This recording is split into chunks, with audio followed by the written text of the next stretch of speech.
Dallas, a modern city with a cosmopolitan spirit and southern charm, is widely known for its skyscrapers, upscale shopping, restaurants, and rich cultural life.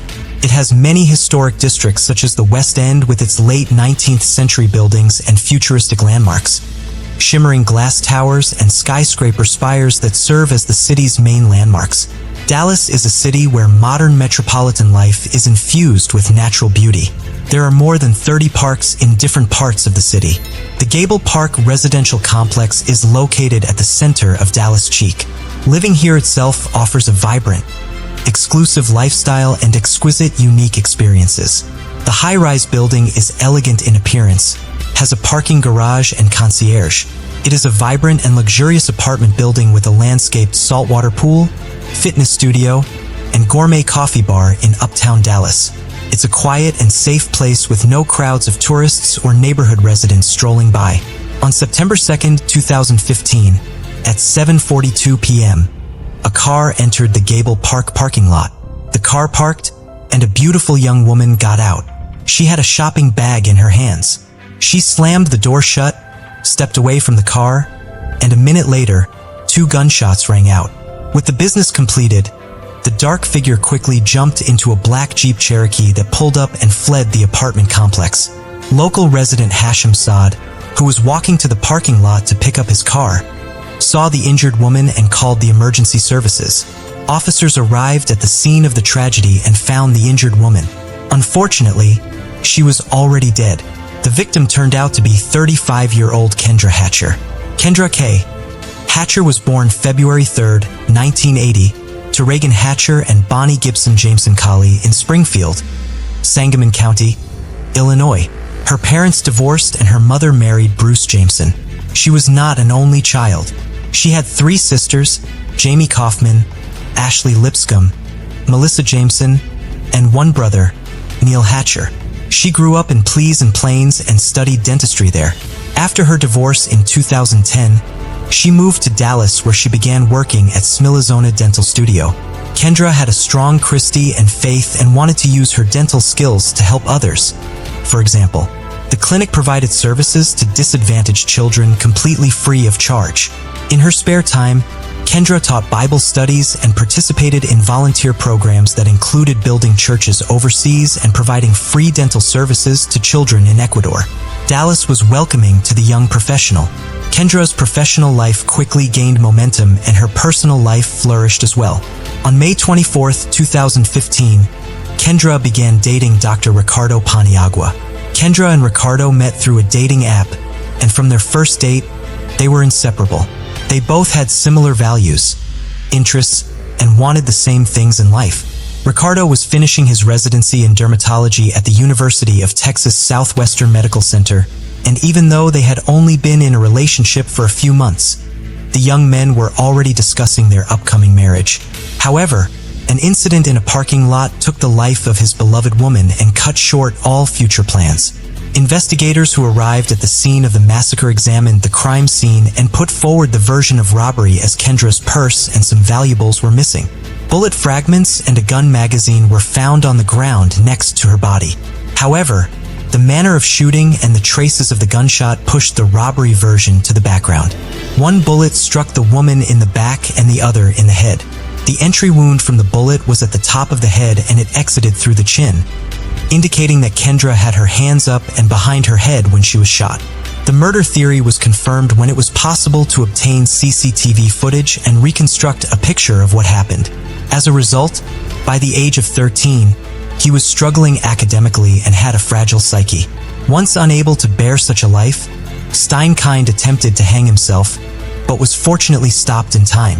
Afterward, doctors diagnosed him with depression and hyperactivity. Bullied at school, he decided to stop attending. Over time, Jeremy fancied himself immortal and began frequenting websites of similar themes. His online profile was filled with topics like pain, self-harm, blood, and razor blades. No one knew about the couple's forbidden relationship except their friends, who found their love, to say the least, peculiar. Their communication would have remained a secret had the Richardsons not started monitoring their daughter's excessive internet use. Deborah and Mark discovered Jasmine was corresponding with strangers, alarming them as any parent would. Therefore, they decided to remove the computer from the girl's reach. Moreover, they were shocked to learn she had fallen for an adult man with dubious interests. His very nickname, Soul Eater, spoke volumes. Thus, Jasmine and Jeremy's relationship became forbidden. To help their daughter break free from this destructive relationship, Deborah and Mark sought a psychologist's help. They sincerely believed that counseling would benefit their parent-child relationship. To their delight, it did. Jasmine showed compliance and seemed to be returning to a normal life, promising that it was all in the past. She got her computer back. This became the Richardsons' last fateful decision, leading to their demise. Saturday, April 22, 2006. Preparing for bed, Mrs. Richardson heard a noise in the basement. Rats again, she thought. Descending, she turned on the light and saw a person in a ski mask. He stood opposite her, looking at her. Startled, she screamed. The stranger rushed at her, covering her mouth. His efforts were in vain. Deborah struggled and screamed louder. He stepped back, drew a knife and stabbed her in the chest, then again and again. Hearing his wife's screams, Mark rushed down, grabbing the first thing he could find, a screwdriver. He had been fixing an outlet that day and by sheer chance left a tool out. Entering the basement, he was met with a horrific scene. His wife lying in a pool of blood and someone standing next to her. Mark immediately attacked the intruder but received a stab wound to the stomach, followed by more stabs. As the searing pain subsided and his eyes began to close, Mr. Richardson quietly asked, "Why? Because your daughter wished it?" The attacker replied. Upstairs, Tyler was the only one left. The boy sat on his bed in his pajamas, too frightened to move. The approaching footsteps grew louder, and the bedroom door opened. A few days before the murder, Jasmine was overjoyed. Her parents believed in her remorse, meaning they could now communicate again. Mobile phones were just becoming popular at that time, so the computer remained the only means of communication. As soon as Miss Richardson regained internet access, she immediately wrote to Jeremy. "It all starts with them disappearing and ends with us staying together," she told him. During the days when the young lady was visiting the psychologist, a terrible plan had formed in her head. It solidified over several days of punishment. Surprisingly, Steinke found it enticing but added that everything needed to be done creatively and with attention to detail. The couple understood that they could not be together as long as the Richardsons were alive. Later, Jasmine's friends recalled how often she spoke about her parents, particularly how much they annoyed her. Therefore, she wanted to end their lives. However, no one took Jasmine's words seriously. Saturday, April 22, 2006.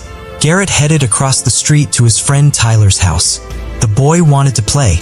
The weather was nice outside, despite being chilly. Such was the spring that year. When Garrett approached the house, he noticed the blinds were still closed. No one answered his knock on the door. Strange, he thought. The Richardsons should be home. Their car is parked in the driveway. It was on June 25, 2001 and charged with first-degree murder. After spending 6 months in custody, she was released on bail. The first trial soon commenced. The prosecution's main theory was the motive for the homicide. Hoping to see someone, the child curiously peeked into the living room window but saw no one. Then, Garrett decided to walk around to the back of the basement, where he often played with Tyler.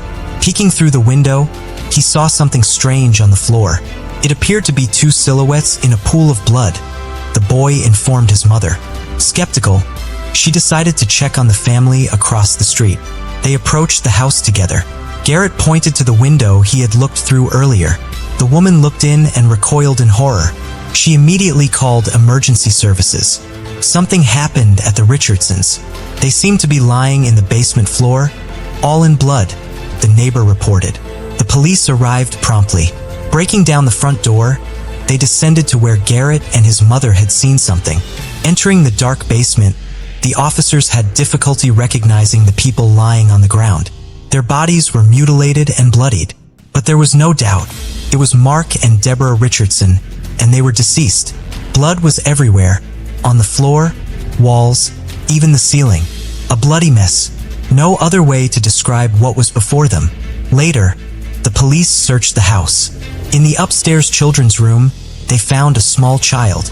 The boy lay in bed among toys, splattered with blood, with visible knife wounds. The child's throat had been deeply cut. Medicine Hat had never seen such horror. One officer said, "It will take me decades to forget what I saw today." After the house was searched, the police realized one family member was missing. The Richardsons' eldest daughter was gone.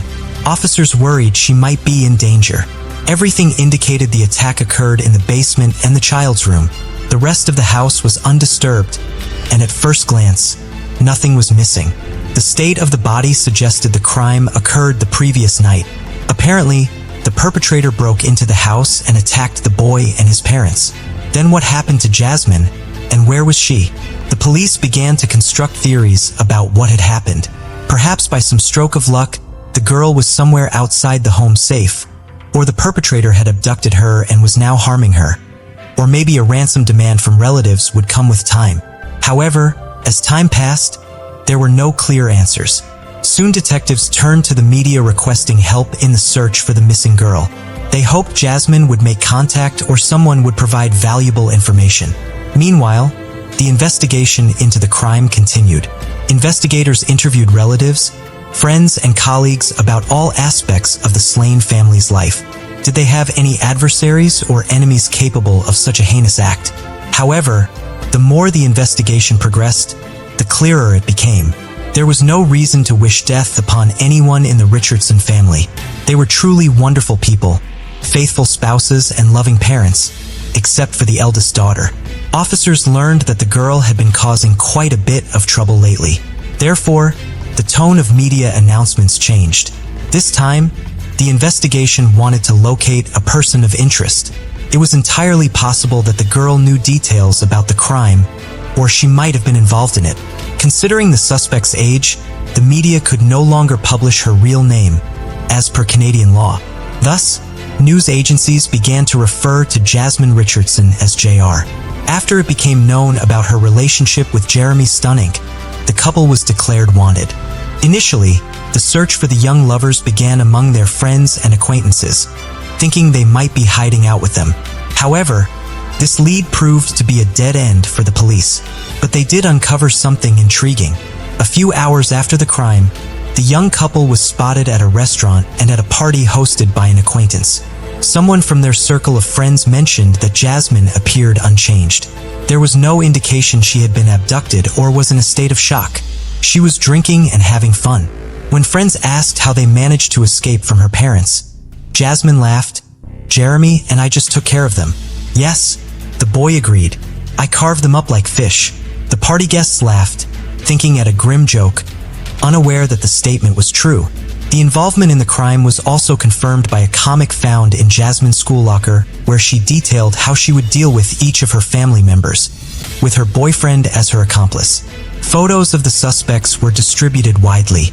It was only a matter of time before a citizen would step forward with information about their whereabouts.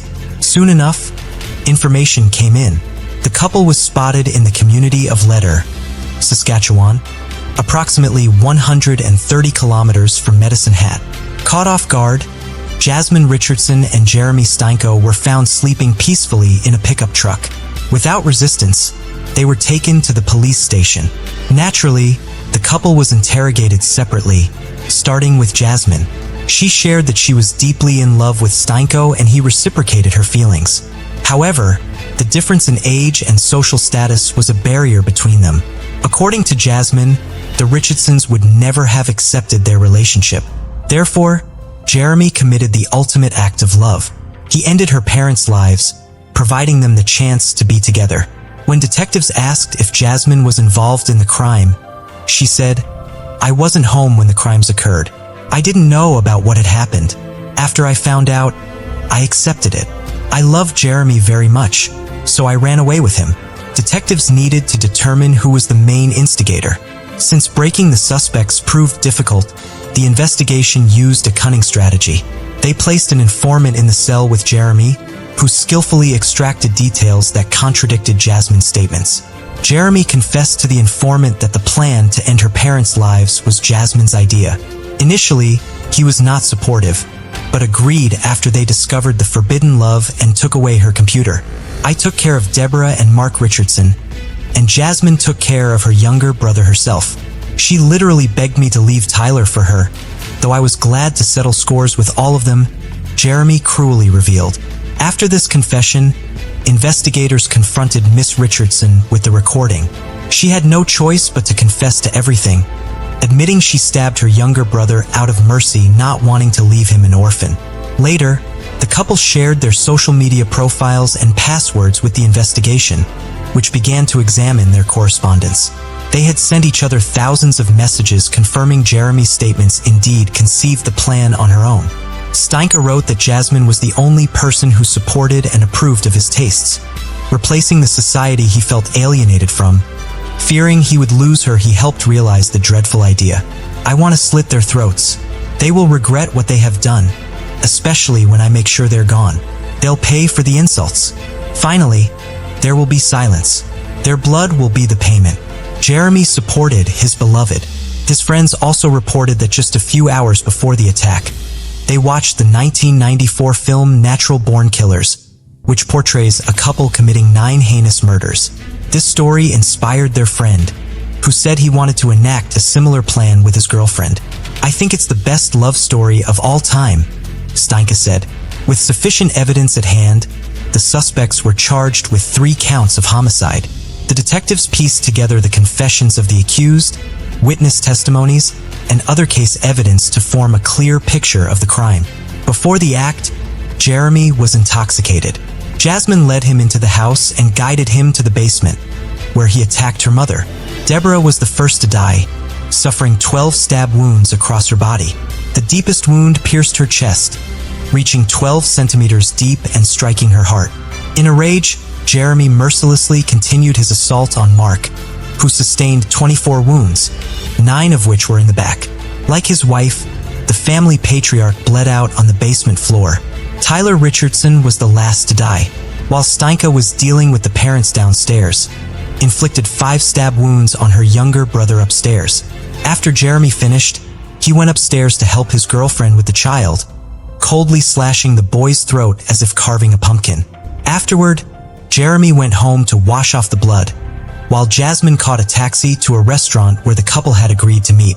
After discussing the night's events, they headed to a party. A friend of Jeremy's, Casey Lancaster, helped them dispose of the evidence and reach Saskatchewan. Words fail to describe the horror they created, using them to poison her husband, Gregory de Villiers, staging a suicide scene in their apartment, scattering his body with red rose petals. Case of Christian and Newsom. A new judge scheduled hearings for all 5 individuals involved in the students' tragic end. They embarked on their murderous spree with such ease and nonchalance as if driven by some otherworldly force.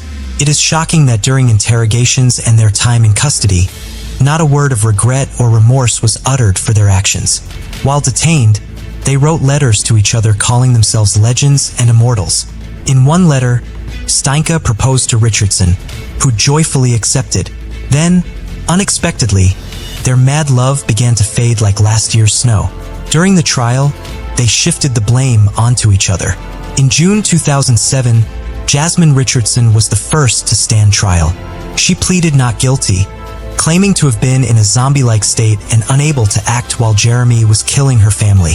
She also claimed she only wounded her younger brother, and it was Steinke who delivered the fatal blow. Jasmine insisted that their discussions about ending her parents' lives were purely hypothetical, but they appealed to Jeremy so much that he compelled her to turn them into reality. Under 3 counts of homicide, Miss Richardson was sentenced to just 10 years in prison, thanks to the nuances of Canadian juvenile criminal justice law, which states that individuals under 14 cannot be sentenced to more than 10 years of imprisonment. The sentence was aimed more at rehabilitating and restoring the girl's psyche than punishing her.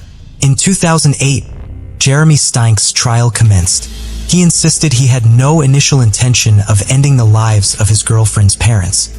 However, once discovered in the basement, he felt compelled to attack.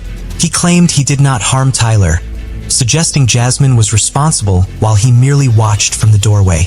The defense argued that Jasmine had intentionally seduced him, wishing for him to free her from her parents' strict control. Some friends testified that Jeremy had sought their help with the act, driven by his fear of losing Jasmine to the extent of being willing to do anything. The lawyers also requested the charges be reduced to manslaughter, arguing Steinke was under the influence of substances at the time of the act. Steinke's inconsistencies emerged when asked by the prosecution why he committed the act. He replied, "When you find your other half, you do whatever it takes for them."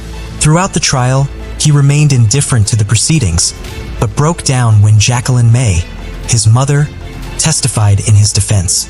She admitted to bearing significant guilt for his upbringing, as he was often attacked by her partners, subjected to beatings and rejection. Steinke was found guilty on 3 counts of first-degree homicide, receiving 3 life sentences. He would be eligible for parole no earlier than 25 years later, in 2033. Charges of complicity in the act against Casey Lancaster were dropped. In Medicine Hat Court, she was found guilty of obstruction of justice, sentenced to a year of house arrest, and prohibited from consuming drugs and alcohol. While in custody, Jeremy Steinke changed his name to Jackson May. Jasmine Richardson's 10-year sentence included 4 years in a psychiatric facility where she was diagnosed with conduct disorder and oppositional defiant disorder, indicative of a refusal to follow rules and socially unacceptable behavior, typically more associated with children than adults. This underscored her psychological immaturity and instability during her relationship with Steinke. In her final years under conditional community supervision and attending special programs, medical professionals reported her genuine remorse. After serving her full sentence, she was released in 2016. Apparently, Jasmine Richardson lives in Canada under an assumed name, her true identity still protected from media disclosure. Her return sparked significant public debate, with some arguing she deserved a second chance while others believed she warranted a harsher penalty. Nonetheless, the residents of Medicine Hat would prefer not to have Ms. Richardson as their neighbor again, given the brutality of her crime. Whether Jasmine has truly changed after spending her formative years in detention remains to be seen. Time will tell, and silently conceal. Sadly, the dead cannot speak. Jennifer's life was cut short in her prime. Regrettably, she realized too late an essential truth. Staying away from certain individuals and ceasing communication with them could mean saving oneself. Edward Theodore Gain was born on August 27, 1906, in La Crosse, Wisconsin. His father was an alcoholic and largely unemployed, while his mother was a bitter and bigoted religious fanatic. Between the drinking and the excessive Bible reading, Gain may have ended up with what a child psychiatrist today might call trauma triggers, or PTSD. Later in life, he became obsessed with accounts of cannibals and Nazis in pulp fiction magazines, showing a tendency to enjoy a very specific kind of violence. His heavy emotional attachment to his mother may have badly affected his social development and even caused him to murder his own brother Henry, which was later referred to by his biographers as the Cain and Abel aspect of his case. After his mother's death, his mental instability spiraled. His other crimes included the murder and grave robbing of middle-aged women who resembled his mother, as his intention was apparently to create some kind of a woman's suit so he could crawl into the skin of these women and become his own mother resurrected. A police search of his home after his capture, following a particularly brutal murder, that of a neighboring female of around the right age, revealed among other evidence a disturbing diagram of the human adult female as a deceased work in progress. The evidence included whole human bones and fragments, a wastebasket made of human skin covering several chair seats, skulls on his bedposts, some female skulls with the tops off, bowls made from human skulls, a corset made from a female torso, skin from shoulders to waist, leggings made from human leg skin, and masks made from the skin of female heads. Gain apparently made a great deal of headway in constructing either a new woman, Frankenstein assembly style, or reconstructing his dead mother before he was captured. Gain could not stand trial due to his clear mental incompetence and was instead confined to a mental health facility. Later on, he was judged competent to stand trial where he was found guilty of murder but also pronounced legally insane and consequently remanded to a psychiatric institution. He died at Mendota Mental Health Institute in 1984. Psych profile. Gain was diagnosed as having been a schizophrenic as well as a sexual psychopath. His mental illness stemmed from his love-hate relationship towards women, which later turned into a full-scale psychosis. Gain was a necrophiliac, as body parts excited him sexually, though he denied ever actually having sex with the dead bodies that he murdered or exhumed from graveyards on the grounds that they smelled too bad. Media. Gain is actually the most famous serial killer on this list, though not necessarily under his own name. Due to the very specific and darkly grotesque nature of his crimes, Gain was the inspiration for several fictional serial killers, including Norman Bates, the killer from the movie Psycho by Alfred Hitchcock, Leatherface, a skin-wearing killer from the Texas Chainsaw Massacre, and Jamie Gumb, aka Buffalo Bill, a serial killer in The Silence of the Lambs. Herman Webster Mudgett, better known as Dr. Henry Howard Holmes or H. Holmes, was born on May 16, 1861 in Gilmanton, New Hampshire. He came from a modest farming family who were descendants of the original English immigrants to the area and also happened to be devout Methodists. As a young man, Mudgett trained as a surgeon at the University of Michigan. So how did this man end up becoming known as America's first serial killer? Due to unreliable reporting and an era of great superstition, there was a lot of sensationalization and misinformation about this case for decades. Initially, reports by the Yellow Press, the supermarket tabloids of the time, often emphasized the existence of Holmes' murder castle, which was supposed to contain secret torture chambers, trapdoors, gas chambers, and a basement crematorium, but all of this was subsequently disproved. Holmes did have a history of selling cadavers to medical schools. However, he acquired his wares through grave robbing rather than murder. Other accounts claim that the building was made up of over 100 rooms and laid out like a maze, with doors opening into brick walls, windowless rooms, and dead-end staircases. In reality, the hotel floor was moderately sized and largely unremarkable. It did contain some hidden rooms, but they were used for hiding furniture that Holmes bought on credit and did not intend to pay for. The verifiable facts are that Holmes was sentenced to death for only one murder, that of his former accomplice and business partner, Benjamin Pitezel. It is believed that he killed 3 of Benjamin Pitezel's children as well as 3 women he was engaged in sexual relationships with, the child of one of the said mistresses and the sister of another. Unlike most other serial killers, Holmes usually had a rational motive for his series of murders, usually for financial reasons or to prevent his own exposure and punishment. The grisly details along the way are what really elevate this case to the top tier of the annals of American horror. He apparently used a range of methods, including poison, chloroform, gas, and suspected bludgeoning. He hid the bodies pretty cleverly, in cellars and backyards. He constructed elaborate and overly emotional cover stories to dupe his unsuspecting victims. Several of his endeavors were actually financial fraud and misdemeanor crimes. So, as a talented con man and grifter, he himself was able to confuse the details of his exact crimes thoroughly. Historians now say that it was his own talent for tall tales, deception, and duplicity that led to his public reputation as America's first serial killer. On the other hand, he really did use some killing methods known only to medical professionals of the time. So the other title of the torture doctor is perhaps more appropriate for him. Holmes was executed in 1896. Before he died, he succeeded in thoroughly confusing the police, press, and public with wild and contradictory confessions of his own crimes. In some cases, he confessed to the murder of people who were verifiably still alive. At one point, he claimed to be possessed by Satan, which makes about as much sense as anything else that we know about him. Psych profile. Although this case largely predates the introduction of mental health evaluations into the United States criminal justice system, later generations of psychiatrists believe that Holmes may have been almost entirely unique in that he was psychopathic, extremely intelligent, charismatic enough to fool most others, creative in his various MOs, and prolific in his killing strategies. A study from Concordia University, St. Paul, posits that Holmes was a predator who viewed others as a means to his ends. His personality structure resembled that of a true psychopath, a remorseless and narcissistic person who controls others and lies repeatedly. All of this while being glib and charming.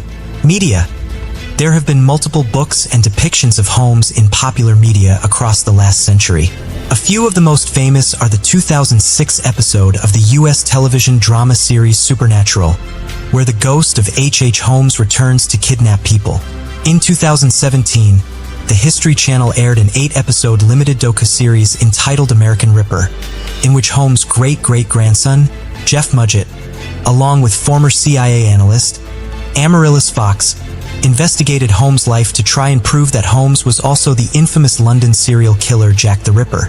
And as of 2019, an adaptation of Holmes' life called The Devil in the White City, with Martin Scorsese and Leonardo DiCaprio attached as executive producers, was said to be in development with Paramount TV and Hulu. This production appears to be on hiatus for now, but may well be revived later according to industry reports.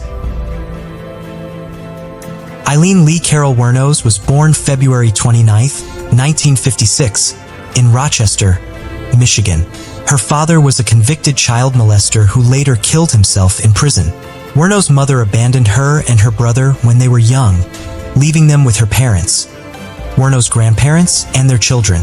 Wuornos' grandfather beat her, and her grandmother was an alcoholic. Eileen Wuornos became a teenage runaway, a prostitute, a pickpocket, and regular thief from pawn shops. Later on as an adult, her record included, among other felonies and misdemeanors, arrests for illegal possession of a firearm, forgery, assault, and robbery. Her associates and law enforcement personnel would often describe her as erratic and easily angered. Her arrest records frequently noted that her attitude was poor. From late 1989 through late 1990, the bodies of 7 middle-aged white men were discovered in Central Florida. Eileen Wuornos had robbed all of the victims before shooting them to death and stealing their cars. Of all the other serial killers on this list, Eileen Wuornos is verifiably the most consistent, effective, and deadly killer of the group. As far as we know, she never left any survivors. Her victims were all of the same specific age and ethnic grouping and roughly the same area or highway territory.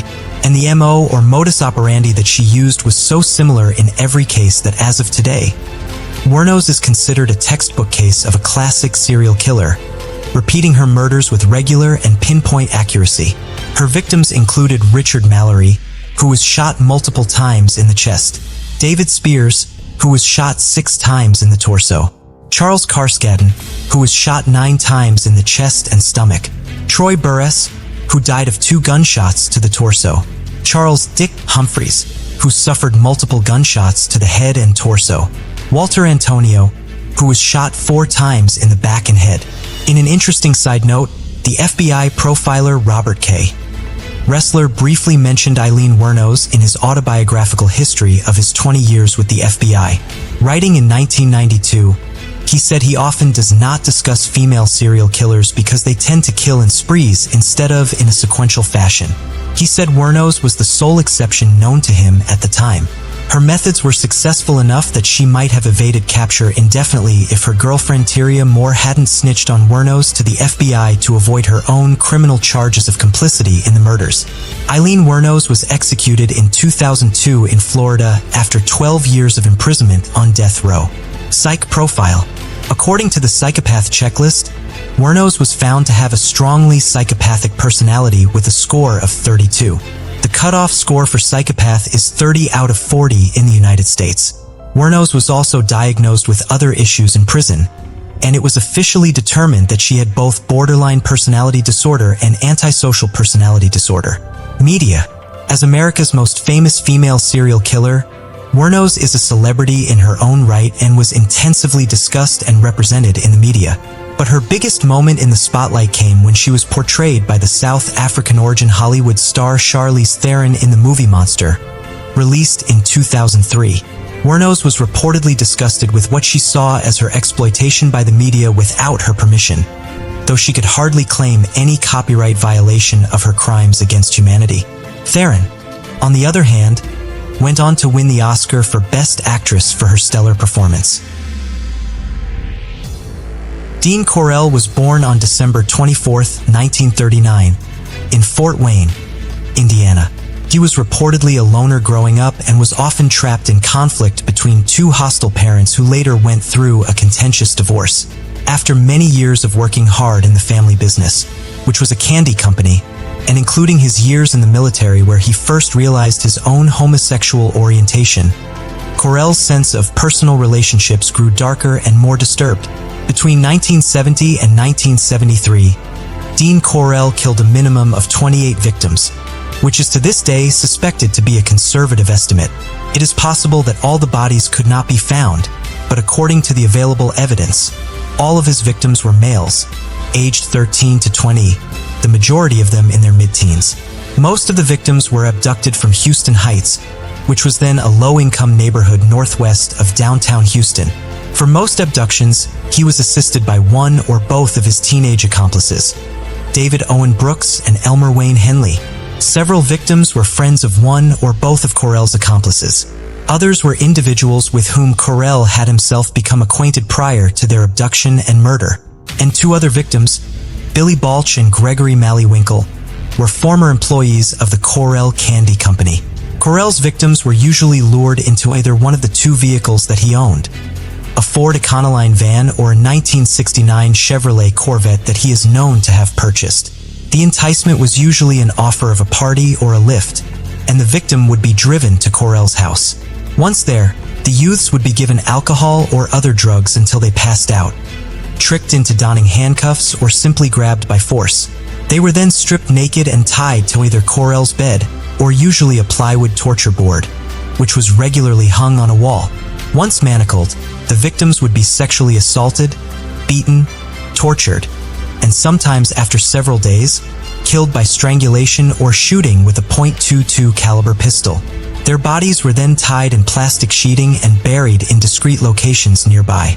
In several instances, Corell forced his victims to either phone or write to their parents with explanations for their absence in an effort to soothe any of the parents' fears for their son's safety. He is also known to have retained keepsakes, usually keys, from his victims.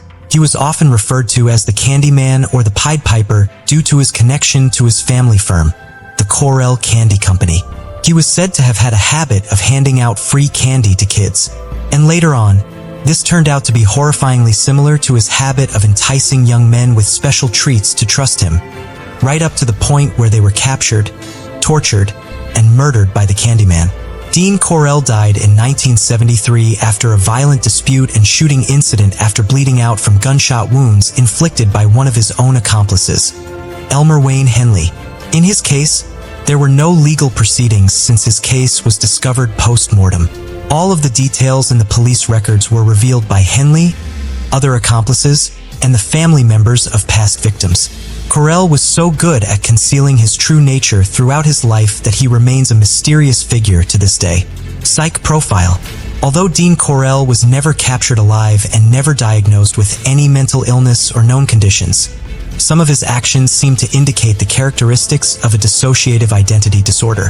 For example, when he was around his family, army friends, or in any other conventional social situation, he appeared normal and well-adjusted, which means he took some effort to conceal the other side of him around them. When he was in his comfort zone, around his right-hand men, meaning his known accomplices and his criminal associates, he could show the crazy and violent side of his personality, and did so frequently, and often enough to disturb even other hardened criminals. The Media A 2003 film named Freak Out was loosely inspired by the Houston mass murders committed by Corell. The film was directed by Brad Jones, who also starred as Corell. This film largely focuses upon the last night of Corell's life prior to Henley shooting him and contacting authorities. Richard Ramirez. The Night Stalker Ricardo Richard Leyva Munoz Ramirez was born on February 29, 1960 in El Paso, Texas. His father was an abusive alcoholic. His mother and his multiple siblings lived in terror of that abuse and domestic violence. And at an abnormally young age, Richard himself fell under the evil influence of his older cousin, Miguel Mike Ramirez, a decorated combat veteran who nonetheless had an extremely disturbing history as a serial killer and a rapist during his overseas tour of duty in the Vietnam War. Miguel used to show the young Richard Polaroid pictures of the multiple Vietnamese women who were his own targets. These graphic images of war crimes showed the women to be raped, dismembered, and murdered. Richard was fascinated rather than repulsed. Subsequently, his own highly publicized home invasion and murder spree across the greater Los Angeles area and later the San Francisco Bay Area over the course of 14 months featured a wide variety of weapons and different murder methods. These included handguns, various types of knives, a machete, a tire iron, and a claw hammer.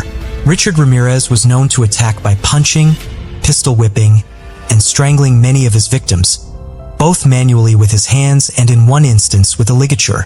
He stomped at least one victim to death in her sleep and tortured another victim by shocking her with a live electrical cord. Ramirez apparently enjoyed degrading and humiliating his victims, especially those who survived his attacks or whom he explicitly decided not to kill, by forcing them to say that they loved Satan or telling them to swear on Satan if they wanted to live. It was during this period of intense terror that he inflicted on California residential communities that he became known as the Night Stalker in the national press. And on August 30th, 1985, Ramirez was recognized by members of the public as El Matador, or literally the killer, due to his prominence in news media reporting. A crowd of people chased him down in the street near Boyle Heights in LA and nearly beat him to death before police arrived. In 1989, Ramirez was convicted of 13 counts of murder, 5 attempted murders, 11 sexual assaults, and 14 burglaries, and sentenced to death in California's gas chamber. After filing multiple appeals, Ramirez was transferred for medical treatment of complications secondary to B-cell lymphoma to Marin General Hospital in Greenbury, California. He died there in 2013 without ever expressing any remorse for his actions. Psych profile psychiatrist Michael H. Stone describes Ramirez as a made psychopath as opposed to a born psychopath. This implies that the abuse and bad experiences he was subjected to at an early age and the unstable way he was raised led him to think that certain actions were normal, as that was the only norm he knew of. However, with the loss of his moral compass, Ramirez began to build up his own desire with the patterns of his killing and this new public spotlight he never had before, as he was being portrayed as a terrifying, anonymous celebrity predator actually encouraged him to execute more people as a means of gaining more attention. Media Richard Ramirez has been portrayed many times in the mass media due to the intensely scrutinized nature of his case. There are many movies and documentaries about him, including 2 depictions of him in the FX anthology series American Horror Story, in the 5th and 9th seasons, respectively. Most recently, there was a 2021 documentary released by Netflix called Night Stalker: The Hunt for a Serial Killer, which features first-person interviews, archival footage, newly shot reenactments, and original photography related to the case. Case of Matthew Winkler: Secrets of a Religious Family. Sometimes the most horrible and unpredictable crimes are committed in seemingly perfect families.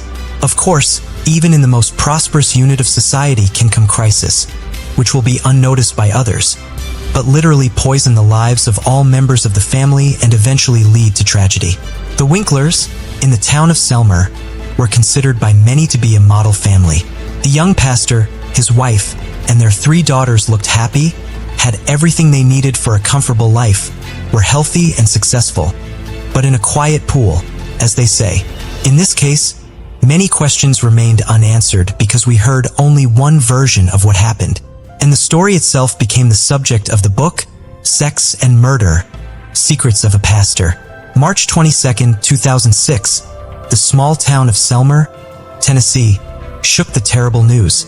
A 31-year-old pastor named Matthew Winkler was brutally murdered in his own home, and his wife Mary and their 3 daughters, 8-year-old Patricia, 6-year-old Maria Eliza, and 1-year-old Brianna, disappeared without a trace. That day, the preacher of the Church of Christ did not show up for the evening service where he was supposed to attend with his family. This circumstance seemed strange and suspicious, because Matthew was always very responsible and could not miss the planned event without informing anyone. None of the family members also answered the phone, which was even more disturbing. Alarmed community members decided to go to the Winklers' residence to find out what had happened and if they needed help. From the outside, the house looked normal. The windows and doors were intact, and nothing suspicious was visible. Inside, there were lights on in several rooms, and they could hear a television playing quite loudly in one of the rooms. It gave the impression that the owners of the house were busy doing their own thing. The front door was locked, but no one answered the knock. Phone calls also went unanswered, and through the curtain windows, it was impossible to see what was going on inside or if anyone was there. However, even though the whole situation was quite strange, no one was in a hurry to call the police. Instead, a call was made to an elder of the religious community who advised them to look for a spare key and open the door themselves. It took another hour and a half, and when members of the community were finally able to get inside the house, they found an eerie scene. Everything in the house was in its place. There was no sign of intruders, but the owners were nowhere to be seen either. Everything seemed normal until the visitors looked into the marital bedroom. There on the floor, in a pool of his own blood, lay the pastor's body. There was a huge hole in his back from a gunshot wound. Blood spattered everywhere, and bloody foam dried on his face. By then, the body had already cooled and stiffened. It was obvious that Matthew had been lying there for many hours and had probably been killed in the morning because he was dressed in his pajamas. It was only after this that a call was made to the police. By the time the police arrived, a whole crowd of neighbors, churchgoers, and casual passersby had gathered in and around the house, interested in what was going on. All of these people had left their fingerprints at the crime scene. They left their fingerprints and shoe prints, erased or trampled possible evidence, greatly complicating the work of investigators. The police took the body for forensic examination and found that the pastor was killed by a single shot in the back, fired from a large caliber weapon. He died a few minutes after the wound, from massive blood loss, unable to call for help. It was simply impossible to establish definitively whether there were any strangers in the house at that time, because the people who had arrived before the police arrived had literally destroyed all traces of them. The picture of the crime was quite strange, and those who could shed any light on what happened disappeared. The fate of the wife and daughters of the murdered man remained unknown. The police assumed that the woman and children could have been kidnapped or also killed. By the way, the family minivan Winklers also disappeared from the garage. A massive search was launched and the state issued a yellow alert. This meant that children were missing and all citizens were asked to be vigilant and assist in the search. But let's break this whole story down from the beginning. Matthew Bryan Winkler was born in 1974, November 21st in the picturesque country town of Henderson, Tennessee, and was the youngest of 3 sons of Dan and Diane Winkler. Our hero and his 2 older brothers, James and Daniel, grew up in a rather conservative Christian family. Their parents were very religious and brought up their sons in strictness and obedience. It is worth noting that Matthew became a minister of the church in the 5th generation. His father, great-uncle Michael, grandfather Wendell, great-grandfather Merlin Winkler, and great-great-grandfather Merlin Paul Winkler, Sr. were all preachers of the gospel at one time. The father, to top it all off, rammed the local preacher's school, and was a man respected and influential in his hometown. In their younger years, the Winkler brothers attended Sunday school and were active in church activities. In addition, Matthew in high school was seriously interested in soccer, and everyone who saw his game on the field noted that he had talent and he could well become an outstanding athlete of world renown. However, later the young man decided to sacrifice a promising sports career in favor of Bible study and church ministry. Since the preaching activity of the head of the family was associated with frequent travel, his wife and children almost always followed him. Because of this, Matthew changed several schools in his childhood, but the active, communicative, and friendly child quickly made friends and gained authority everywhere. When the boy finished school, his family lived in a small city called Austin, located in the state of Texas. Matthew was a creative person, had a powerful charisma, but here are some outstanding achievements in studies could not boast. After graduating from high school, he entered the college Freed-Hardeman and successfully completed it. In parallel, the young man began to try his hand as a pastor under the careful guidance of his father. Matthew was the youth minister of the Central Church of Christ in the city of McMinnville. He was later appointed to the preaching position at the 4th Street Church of Christ in Selmer, Tennessee. Mary Carol Winkler, maiden name Freeman, was born in December 1973 in Geist Township, Tennessee, and was the oldest of 2 daughters to her parents. She was also raised in a deeply religious family with strict rules. The head of the family for many years served as a pastor in the Christian church where the girl attended Sunday school.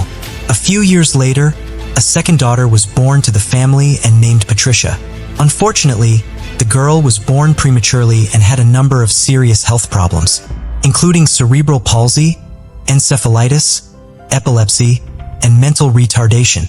For many years, the parents did not want to put up with the disappointing diagnoses of the child and desperately tried to treat her, agreeing even to experimental therapy.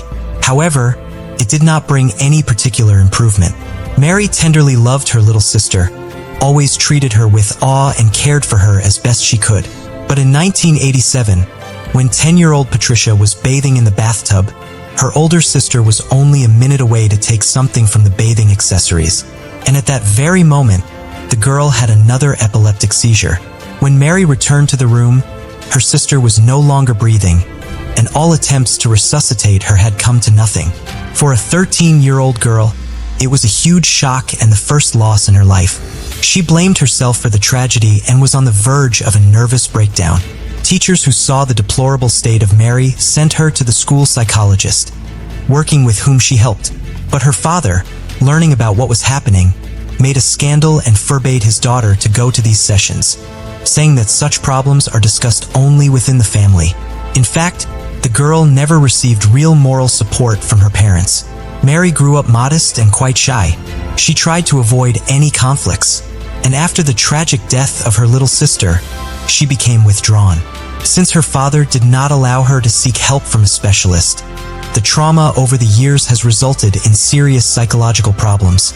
After the death of Patricia, the parents decided to adopt a little girl named Charlotte, who was from a dysfunctional large family. Soon the couple was also allowed to take custody of Charlotte's 2 brothers and sister, so the family was reunited in their new home. Mary was once again the older sister and took care of the younger children while helping her mother. Matthew and Mary Winkler. Family life. The future spouses met soon after Matthew graduated from high school. The guy was prominent, handsome, athletic, and enjoyed great popularity with the opposite sex. But to spin novels right and left, he did not allow a strict religious upbringing. The young people immediately developed a liking for each other, which quickly grew into love. For both of them, it was the first strong feeling in their lives, and after a couple of months they met each other's parents, and having received their blessing, began to plan a wedding. In April 1994, the lovers got married. When the family had an older daughter, Patricia, the head of the family, was still in college and was forced to leave school for a while. He took a job at a construction site, but long there did not last because he was not used to hard physical labor. During this period, for the first time made himself aware of the difficult character of Matthew. He was often angry with others, irritated at small things, and sometimes he could not control his anger. But Mary tried not to complain and not to tell anyone about what was happening in her family. A meek young woman brought up in the spirit of patriarchy obeyed her husband in everything. At first, the Winklers lived near the house of Mary's parents, so she was able to see them regularly. But soon Mrs. Freeman was diagnosed with cancer, which rapidly progressed, and in just a few months, she literally burned from the disease. It was another shock for Mary, and the care of her underage siblings now fell on her shoulders. The situation was further complicated by the fact that Mary was pregnant again at that time.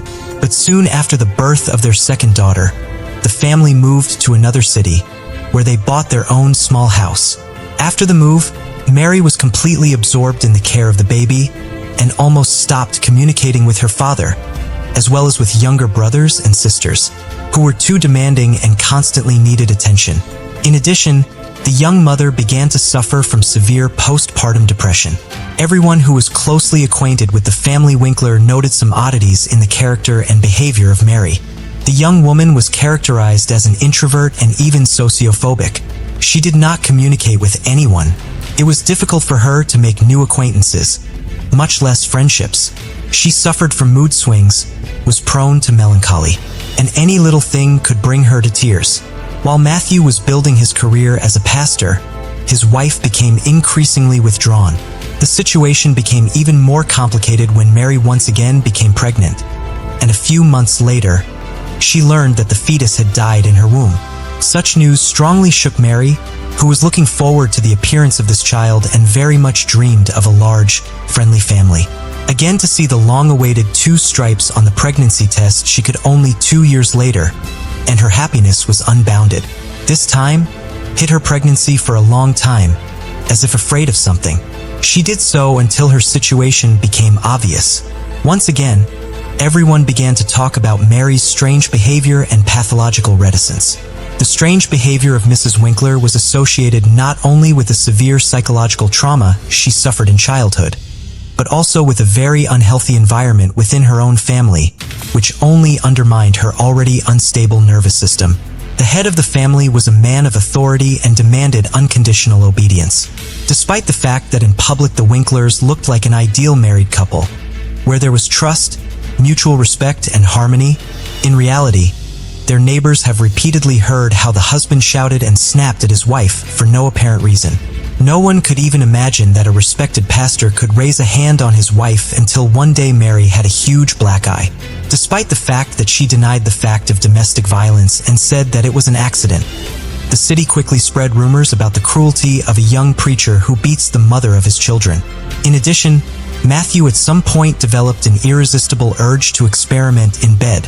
He offered his wife to diversify their intimate life with role-playing games, adult toys, and so on. But for Mary, brought up in strictness with conservative views, such was unacceptable. She strongly restricted her husband in this, which infuriated him, and he repeatedly tried to get what he wanted by force.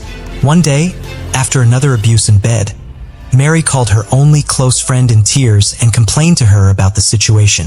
The friend, who promised to keep her secret, immediately blabbed about everything, which provoked a new wave of rumors and gossip about the unacceptable behavior of the clergyman. At that time, Matthew was up for promotion and aspired to be a local church leader, but he was rejected because of rapidly spreading unpleasant rumors about him. Moreover, he was also removed from his position in the Sunday school, where he had brought God's word to the children and was in good standing. This was requested by the parents, who had also heard about the pastor's peculiar predilections. All this forced the family to leave their residence and move to another city where they planned to start over. They settled in Selmer, where they quickly gained the love and respect of those around them. Matthew took a job as a church pastor again, and his wife found a part-time job to make a small contribution to the family income. And although the family was still not smooth, their neighbors, as well as the congregation of the church where Matthew preached, considered Mary and Matthew an ideal couple and their family, a model. Next door to the Winkler family lived a young married couple with whom the couple quickly became friends. They often visited each other, celebrated holidays together, shared news and secrets. A few months before the tragedy, during a joint dinner at the pastor's house, bragged to the neighbors that her husband had bought her a gun for self-defense and had already taken her to the shooting range several times to learn how to handle it confidently. Mary turned out to be quite a capable student, quickly mastered all the subtleties and accurately shot at targets. Moreover, it turned out that the Winklers already had firearms in the house, which had been purchased by the pastor earlier, also for self-defense. The guests wondered why the pastor and his wife needed all this, because they live in a quiet town where they have no enemies, and everyone around them loves and respects their family. After another move of the couple, their financial situation left much to be desired. Mary was in search of various part-time jobs, and she also decided to get a medical degree to them get a job in a clinic and help sick children. Soon, Mary decided to improve the financial condition of their family through financial fraud. She herself later claimed that she did not realize that she was doing something illegal and was going to pay back all the money as soon as she got back on her feet. What Mary was doing is commonly referred to as artificially inflating account balances. Mrs. Winkler also received checks from unspecified sources and then deposited them into a bank account she and her husband owned. She then changed the address of the account so that all communications would be routed there. The total amount of checks she received was almost $17,000. which aroused certain suspicions of the bank employees, who decided to invite the couple to the office branch to clarify the circumstances and resolve the situation. But the pastor and his wife never showed up at the bank, and this aroused even more suspicion. It was assumed that Matthew was not aware of what his wife was doing at all. However, after Matthew's death, his wife tried to prove in court that the whole story of fraud was his idea, and that it was he who forced her to make dubious transactions, while he himself remained in the shadows without arousing suspicion. Where has Mary disappeared to? When Mr. Winkler was found murdered in his own home, his wife and daughters were put on the wanted list, fearing that they too might be in mortal danger. Initially, the meek, shy, and homely Mary was initially viewed solely as a possible victim of the crime.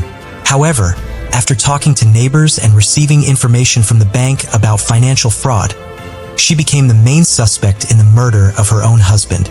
It was necessary to find out as soon as possible where Mary had disappeared to, where the children were, and if they were all right. They, as well as their family car, were put on the wanted list. Attempts were also made to trace transactions made from Mary's bank card and to locate her location through her cell phone signal.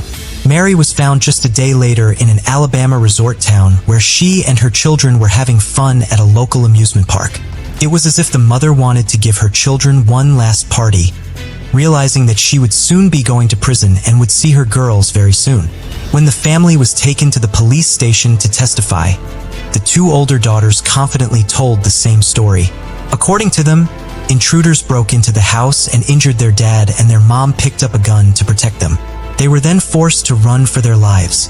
According to the girls, their father was alive and in the hospital, and they were soon to go and see him and return home.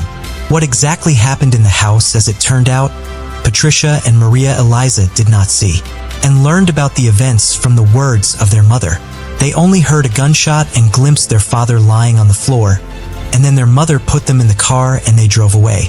Mary almost immediately began to confess, but she claimed that she could not reconstruct the entire chain of events of that day, referring to the temporary blur. According to her, her spouse had abused her for years, humiliating her and inducing her to forms of intimacy that were unacceptable to her. Mary insisted that it was he who had initiated the financial scam she had perpetrated. Matthew demanded total obedience, easily lost his temper, and once gave the will of his fists. This was confirmed by Matthew's secretary at his previous place of employment. The woman repeatedly witnessed how the pastor insulted his wife, who carefully brought him lunch to church, but he was always dissatisfied with something. The evening before the tragedy, there was another scandal in the family, because of which the spouses went to bed in separate rooms. Mary cried all night, and in the morning she did not realize how in her hands was a shotgun, which her husband kept loaded. She entered Matthew's room and shot him in the back while he was still lying in bed. Matthew collapsed to the floor, bloody foam oozing from his mouth and nose. According to Mary, her husband, while still alive, whispered, "Why?" To which she replied, "I'm sorry, I'm so sorry." Mary then took her daughters and left the house, and her husband, as experts have established, tried to reach for the phone to call for help, but he no longer had the strength to do so. By the way, the weapon of crime was found in the trunk of the car on which Mary left with the children. For what purpose she took it with her, Mrs. Winkler also could not answer. At the trial, the role-playing costumes found in their home were presented as evidence of the pastor's humiliation and moral abuse of his wife. Upon seeing them, Mary turned pale and then became hysterical. Despite the fact that she confused her testimony and told several different versions of what happened, the court agreed that she was the victim of a domestic tyrant, and the murder was the result of years of anger, resentment, and pain. However, this did not absolve Mary of responsibility for what she had done. In April 2007, the court delivered its final verdict in this complicated and confusing case. Mrs. Winkler was found guilty of involuntary manslaughter, but her mental state raised many questions. It was originally expected that the young woman would be sent to prison for at least 6 years, but in the end, she was given a sentence of less than 1 year. She spent 2 months of that sentence in a psychiatric hospital where experts were trying to determine whether she could regain custody of her children upon release. In the summer of 2008, Mary was given sole custody of her daughters. who all this time lived with their paternal grandparents. Matthew's parents were extremely upset by this circumstance. They believed that their daughter-in-law had deliberately killed their son and suffered virtually no punishment for it, and now their granddaughters were given full custody of her. However, all their numerous attempts to file appeals had failed. As for the fraud case, it never went to trial. The bank never filed formal charges, and the whole story was dropped. Baby Borden took an axe and gave her mother 40 whacks. When she saw what she had done, she gave her father 41. 92 2nd Street in Fall River, Massachusetts, August 4th, 1892. The Borden family's maid, Bridget Sullivan, nicknamed Maggie, relaxed on her bed on a sunny day after washing the outer windows. When the clock ticked 11, she heard the city hall bell sound. The Borden daughter suddenly broke the hush.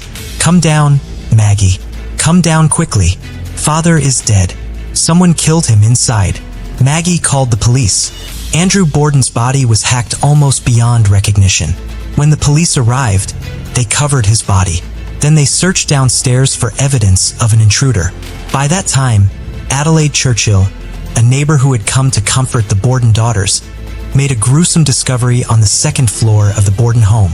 It was the body of Abby Borden, Borden's daughter's stepmother. Investigators discovered Abby's corpse cold, but Andrew's was found warm, implying that Abby was slain at least 90 minutes before her husband. The Fall River Herald revealed that news of the Borden homicides under the headline "Shocking Crime," a venerable citizen and his aged wife hacked to pieces in their home. It spread like wildfire and hundreds started pouring into 2nd Street, where for years Andrew J. Borden and his wife had lived in happiness. A Herald reporter who went to the crime scene described the deceased man's face as a wound 6 by 4 inches broad, had been created across the left temple as if it had been pounded with the dull point of an axe. The left eye had been pulled out and the nose had been trimmed to length. The man's clothes were drenched in blood and his face had been cut to pieces. Despite the gore, the room was in order and there were no traces of any altercation. According to the Fall River Herald, initial conjecture focused on a Portuguese laborer who had visited the Borden residence earlier in the morning and requested the wages owed him. Medical evidence revealed that Abby Borden was killed by a big guy who attacked the victim from behind. 2 days after the killings, newspapers began presenting evidence that Lizzie Borden, the younger than 33, was involved in her parents' Eli Benson employee at S.R. Smith's medicine shop in Fall River informed authorities that Lizzie went to the store the day before the murder and tried to buy prussic acid, a lethal poison. It seemed that Lizzie and her stepmother never got along amicably. Although family members said ties between the two women were regular, they had not spoken for a considerable time back. Meanwhile, people saw Lizzie as innocent. From the majority of opinion, it may be said, in Lizzie Borden's life, there is neither a single unmaidenly nor a single purposefully nasty conduct. However, the lack of blood elsewhere except on the corpses of the victims and the police's inability to find any precise murder weapon led them to believe that someone within the Borden home perpetrated the killings. Moreover, since Lizzie's elder sister Emma was out of the house at the massacre, suspicion began to fall on her. Investigators wondered why Lizzie knew so little about her mother's whereabouts. They also considered Lizzie's claim that she was out in the rear barn searching for irons for a plant fishing trip, while implausible Andrew Borden was slain in the main room. The dusty floor of the barn loft where she claimed to have searched revealed no tracks, and the suffocating heat in the attic seemed unlikely to tempt anybody to spend more than few minutes looking for equipment that would not be used for days. Theories concerning a tile mail invader were questioned. One renowned physician stated that hacking is practically a sure evidence of a deed by a woman who is oblivious of what she is doing. In the courtroom above police headquarters on August 9th, an inquest into the Borden killings was convened. District Attorney Jose Anulton questioned Lizzie Borden, Bridget Sullivan, home visitor John Morse and others before criminal magistrate Josiah Blaisdell. Lizzie offered unclear and inconsistent responses during her 4-hour assessment. The hearing was delayed 2 days later, and Police Chief Hilliard arrested Lizzie Borden. Lizzie pleaded not guilty to the allegations of murder the next day and was carried by rail car to the Taunton Prison, 8 miles north of Fall River. Lizzie returned to a Fall River courthouse on August 22nd for her preliminary hearing. Judge Josiah Blaisill ruled her probably guilty and ordered her to face a grand jury and possible charges for her parents. The grand jury convened in November. The jury reconvened after initially declining to deliver an indictment and hearing additional testimony from Alice Russell, a family acquaintance who remained with the two Borden sisters in the killings. Russell told grand jurors that she saw Lizzie Borden burn a blue garment in a kitchen fire because it was mirrored with old paint, as Lizzie described. The evidence, together with prior testimony from Bridget Sullivan, that Lizzie was wearing a blue dress on the morning of the killings, persuaded grand jurors to prosecute Lizzie for her parents. Russell's evidence also convinced the sisters to cut all relations with their old buddy. Lizzie Borden's trial began on June 5, 1893, at the New Bedford Courthouse before a three-judge panel, a robust defense team, including former Massachusetts Governor George Robinson and Andrew Jennings, represented the defendant, while District Attorney Knowlton and Thomas Moody argued the case for the prosecution. Moody presented the state's case before a jury of 12 men. This cause of Andrew and Abby Borden were discovered when Moody inadvertently put Lizzie's blue gown on the prosecution table during his speech. According to a few sources, seeing her parents' calls sent Lizzie into a frenzy that lasted for many minutes, sending a rush of excitement through awestruck viewers and prompting actual irritation and discomfort to pierce the ranks of counsel. Lizzie sat behind the fan for most of Moody's 2-hour address, watching as the prosecution presented Lizzie as the only person with both the motivation and opportunity to commit the double murders, and then show the head of the axe that Lizzie used to murder her parents. The state's first witnesses testified about the events in and around the Borden residence on August 4, 1892. The most significant of these witnesses, 26-year-old Sullivan, testified that Lizzie was the only person she saw in the house when her parents were murdered. However, she gave the defense some solace when she said she had not seen any signs of Lizzie's rumored ugly relationship with her stepmother during her over 2 years of service to the family. She stated, "Everything was lovely. Lizzie and her mother were often talking." Other prosecution witnesses backed Sullivan's claim that Lizzie and her stepmother were getting along nicely. Sullivan also testified that Andrew and Abby Borden had stomach aches the day before the murder. Lizzie stated she was cleaning exterior windows during Abby's death. After Andrew Borden arrived home from his trip around town, Sullivan testified that she unlocked the door for him and then heard Lizzie's call for aid a few minutes after 11 o'clock. Several witnesses claimed to have seen Andrew Borden in the 2 hours leading up to his murder in various locations throughout town. On the morning of the killings, household visitor John Morse, 60, recounted eating breakfast in the Borden residence and then going to do chores. The following witnesses reported the events and conversations after the killings were discovered. Dr. C. Barry Bowen, the Borden family physician, related Lizzie's narrative about hunting for lead sinkers in the barn, and her belief that her father's problems with his tenants had anything to do with the killings. On cross-examination, C. Barry agreed with the defense that the morphine he administered for Lizzie may have contributed to some of her confusing and conflicting evidence at the inquest after the killings. Another significant witness, Adlai Churchill, recalls Lizzie wearing a bright blue dress with a diamond motif on her, but she didn't recall seeing any blood marks. Fall River assistant, Marshal John Fleet, remembers speaking with Lizzie immediately after the killings. When he named Abby Borden her mother, Lizzie corrected him. Lizzie said, "She was not my mother, sir. She was my stepmother. My mother died when I was a youngster." Alice Russell's testimony was once again the most powerful. Lizzie visited Russell the night before the murders, announcing that she would soon be leaving on vacation and feeling that something is hanging over me. "I can't tell what it is. I feel worried something will happen," Lizzie sent to Russell after detailing her parents' severe stomach sickness, which she attributed to awful baker's bread. She wanted to go to sleep with one eye open half the time, for fear that someone may burn the home down or harm her father since he was so discourteous to others. Lizzie said to Russell, District Attorney Moody moved on to the Sunday after the killings and quizzed Russell about the clothing burning incident. "I will burn this old thing up. It's covered with paint," Lizzie said to Russell when she asked what she would do with the blue outfit. During cross-examination, defense counsel George Robinson tried to imply that a guilty person attempting to remove damning evidence would not do it in such a public manner as Lizzie supposedly did. To Lizzie's testimony, Russell also mentioned a talk with Lizzie regarding a message she got from a messenger on the morning of the murders, summoning her to visit a sick acquaintance.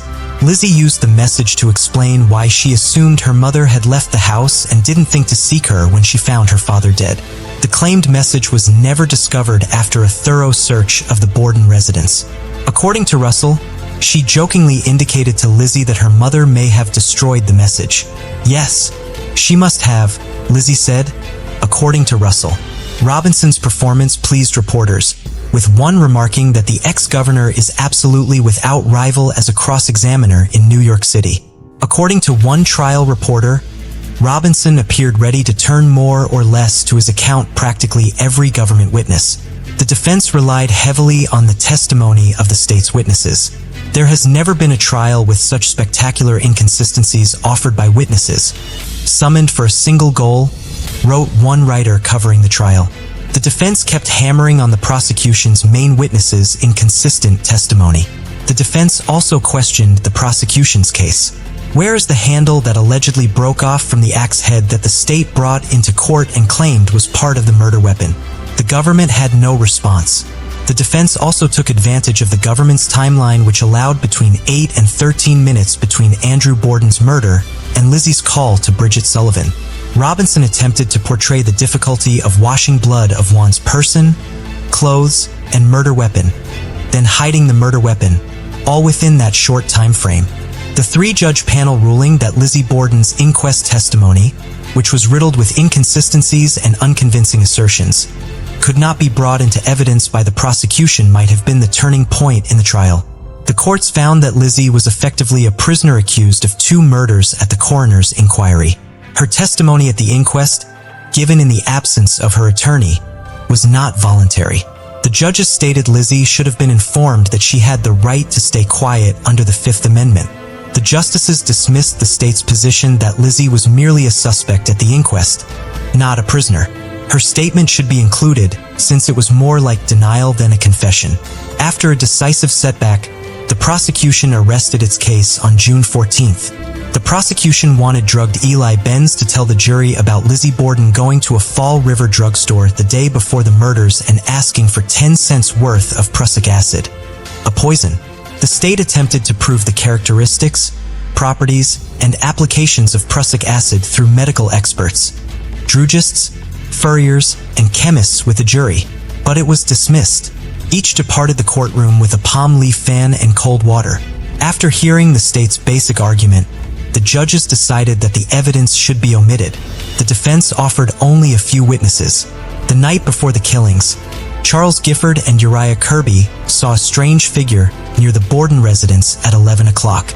Dr. Benjamin Hanvey testified that at 10:30 a.m. on August 4th, he spotted a pale-faced young guy on the sidewalk near 92nd Street. A plumber and a gas fitter testified that they were in the Borden's barn loft a day or two before the killings, throwing doubt on police claims that Lizzie's alibi was questionable since the loft's dust seemed undisturbed. The defense's most anticipated witness was Lizzie's elder sister, Emma Borden. Lizzie and her father, according to Emma, had an excellent connection. She informed jurors that the gold ring found on Andrew Borden's little finger was given to him by Lizzie 10 or 15 years ago and that he treasured it, even as she acknowledged residual bitterness over her father's transfer of a Fall River home, which Emma referred to as grandfather's house. To Abby and her sister, Emma asserted that Lizzie and her stepmother had good ties. The defense thought Emma would testify that the Bordens had a habit of burning leftovers and bits of clothing, but the court deemed the testimony inadmissible. A.V. Jennings, arguing for the defense, said, "From beginning to finish, there is not a single shred of direct evidence against Lizzie A. Borden. There isn't a single drop of blood, and there isn't a single weapon they have linked to her."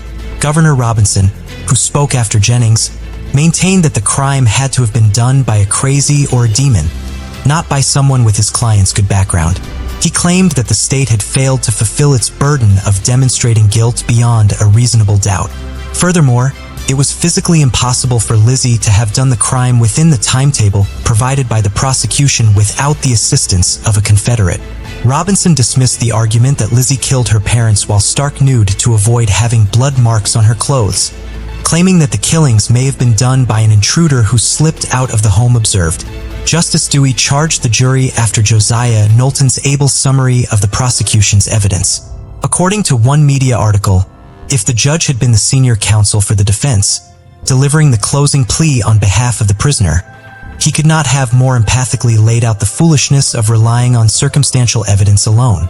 The newspaper said it was a remarkable charge, a plea for the innocent. According to Justice Dewey, jurors should consider Lizzie's extraordinary Christian character, which entitled her to every inference in her favor. Before arriving at her judgment, the jury deliberated for an hour and a half. "What is your verdict?" the clerk inquired of the jury foreman. The foreman said, "Not guilty."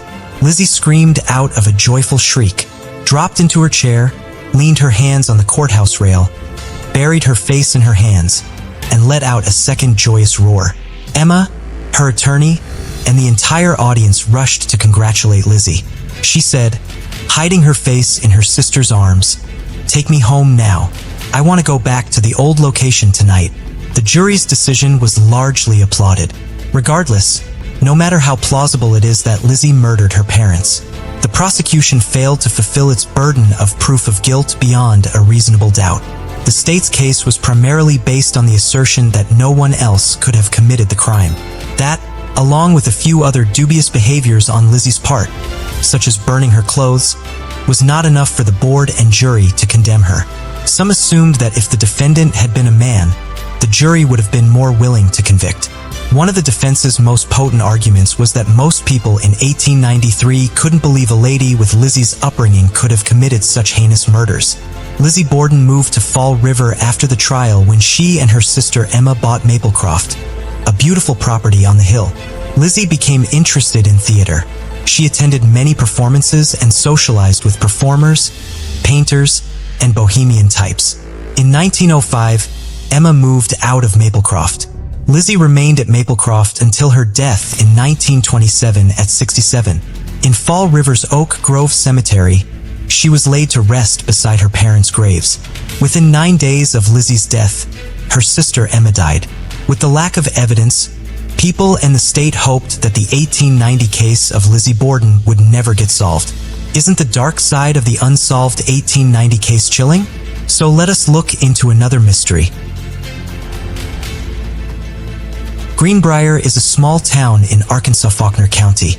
It's the internationally known Riddle's Elephant and Wildlife Sanctuary. Greenbrier is often regarded as Arkansas's safest city. Greenbrier is currently a delightful and secure neighborhood. However, not in the 1980s and 1990s. Then the community of Greenbrier grew out of a bit of a brothel. It was where the world met Pamela Faye Falcons. 32-year-old Pamela Faye Falcons was a mother of two and a working clerk at Crossroads Video Store in Greenbrier, Arkansas. The night of February 2nd, 1990 was chilly and wet. Pam was working at the Crossroads Video Store at the time. Her husband David Falcons was meant to pick her up from work. David arrived and saw that Pam wasn't there when he came soon before the 9 p.m. closing hour. An ashtray with a lit cigarette and a hot cup of coffee sat on the counter seemed unusual to David. The cash register was still ringing. Pam's pocketbook, keys, and coat were all in the store, but she had vanished. David reported her missing. A search team was dispatched to find her immediately after getting David's statement. Officials and volunteers searched for the 32-year-old mother of two until lousy weather made the search difficult. The search resumed in the morning and continued throughout the afternoon. Then two of Pam's relatives discovered a terrible find 2 miles south of McGinty Town on Clinton Mountain Road.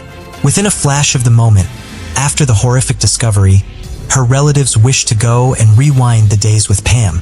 Yes, Pam's dead body was discovered at an old rubbish dump location. She had multiple cuts on her legs and had been battered with a blunt weapon around the head and shoulders, with the blow to the skull being the fatal injury, and a DNA sample was taken from her sperm. Faulkner County Sheriff's investigator Marty Montgomery, who went to school with Pam, was one of the initial investigators on the case. He also went on to serve as sheriff for 5 terms. Marty thought at least finding the inhumane animal could find some peace for Pam's kids and family. So he started to collect witnesses of the men who assaulted Pam. A young couple leaving the business just as the intruder entered it at 8:40 p.m. came the closest to becoming witnesses. The couple added that he was a tall, stocky Caucasian man in his 30s or 40s with a tattoo, other distinctive feature, on his left arm. Around the time of the kidnapping, someone eating at the Wagon Wheel restaurant next door to the video shop reported seeing a car there. A light blue Chevrolet with a white panel and a white camper shell was mentioned. Everyone within a 100-mile radius was looking for the vehicle, but it never showed up. Instead, they found that rape was allegedly committed at an abandoned mobile home on Heath Lane in Greenbrier. Montgomery said that they had received various intelligence reports from many sources.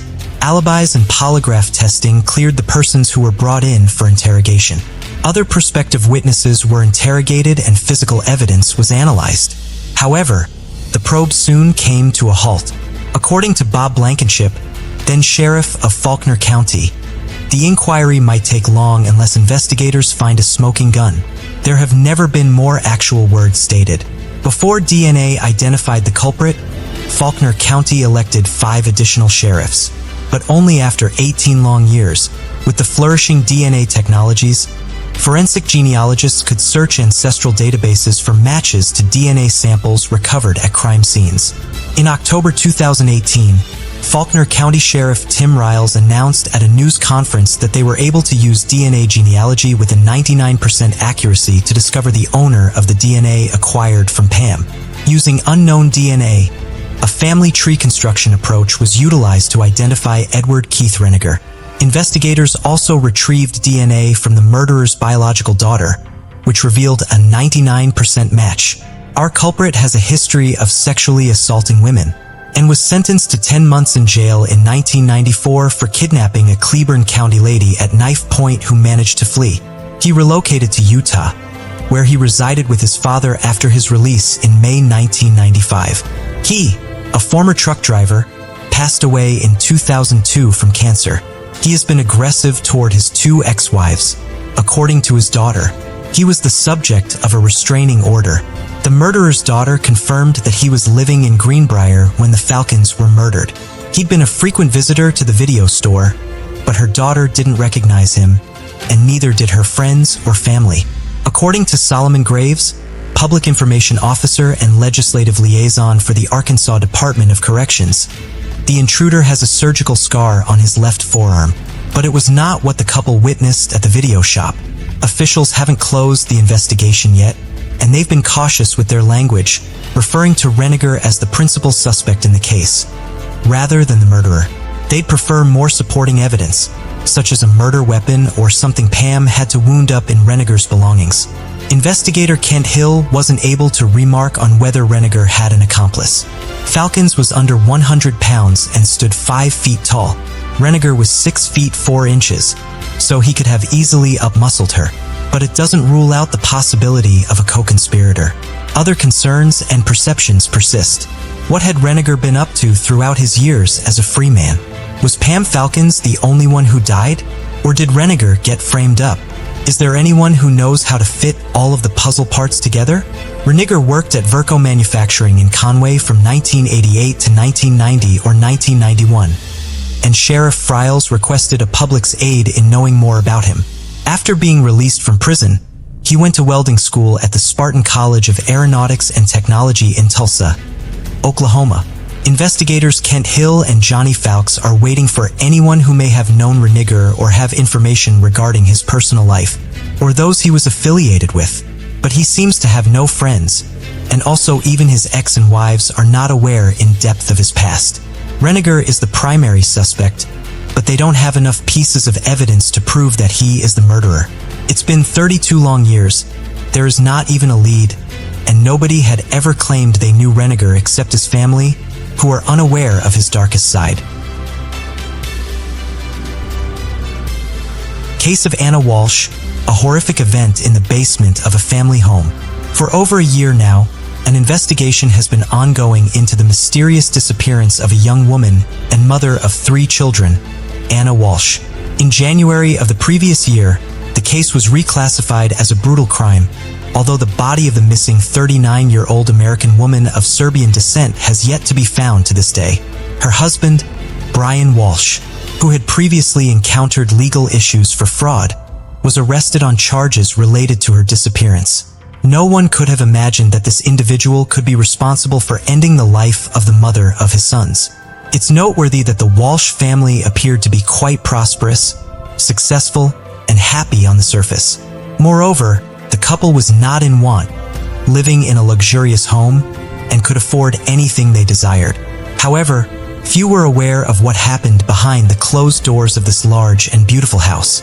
Even the person closest to Anna, her mother, did not realize the deadly danger her daughter was in. Interestingly, Brian managed to woo Anna away from her previous husband years ago in a rather unique manner. So unique, in fact, that the woman and her first husband even sought police protection from harassment and threats. Nevertheless, she eventually left with Walsh, to whom she was married for over 7 years. But what happened that led the family head to decide to rid himself of his wife? And what did he do to her? Who was Anna Walsh?